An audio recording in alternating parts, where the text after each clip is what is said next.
The withdrawal of U.S. troops from Afghanistan following the peace deal raises an imminent risk of border frictions with China that shares a small but strategic boundary line with Afghanistan. The new acting defense secretary, Chris Miller, announced the reduction of troops from 4,500 to 2,500 by mid-January. President Trump's plan to bring the wars in Afghanistan and Iraq to a successful and responsible conclusion and to bring our brave service members home, Miller said during a press conference. Taliban has hailed the move, but the Afghan military has warned against a hasty withdrawal of American troops.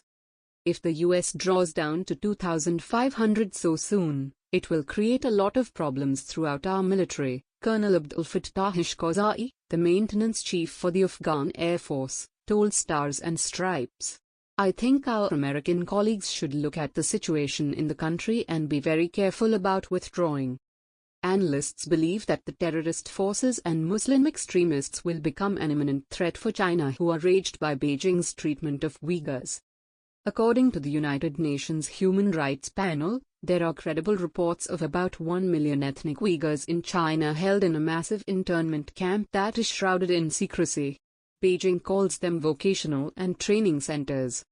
If Afghanistan spirals out of control in terms of security, the spillover effects of that conflict would be felt in China, Nishank Motwani, deputy director at Kabul-based think tank the Afghanistan Research and Evaluation Unit, told SCMP.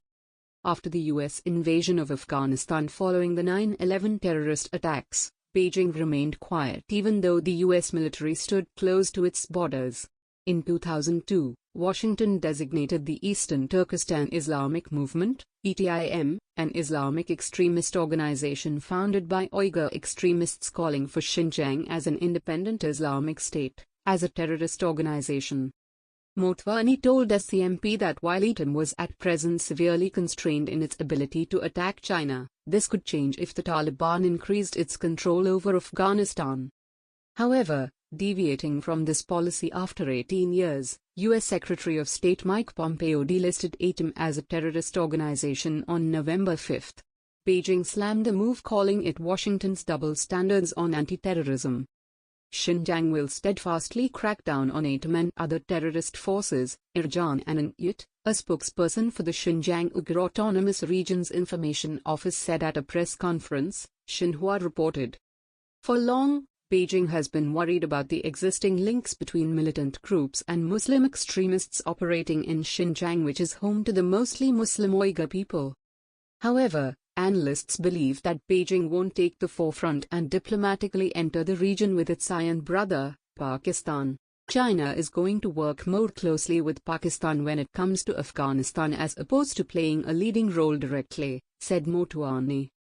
Pakistani Prime Minister Imran Khan wrote in a Washington Post column that all those who have invested in the Afghan peace process should resist the temptation for setting unrealistic timelines, warned Khan in his column. A hasty international withdrawal from Afghanistan would be unwise. When President Trump wrote to me in late 2018 to ask for Pakistan's assistance in helping the United States achieve a negotiated political settlement in Afghanistan, we had no hesitation in assuring the president that Pakistan would make every effort to facilitate such an outcome, and we did, wrote Khan. It is yet to see if China will pay the price for Trump's decision to withdraw the troops from the war-torn region of Afghanistan.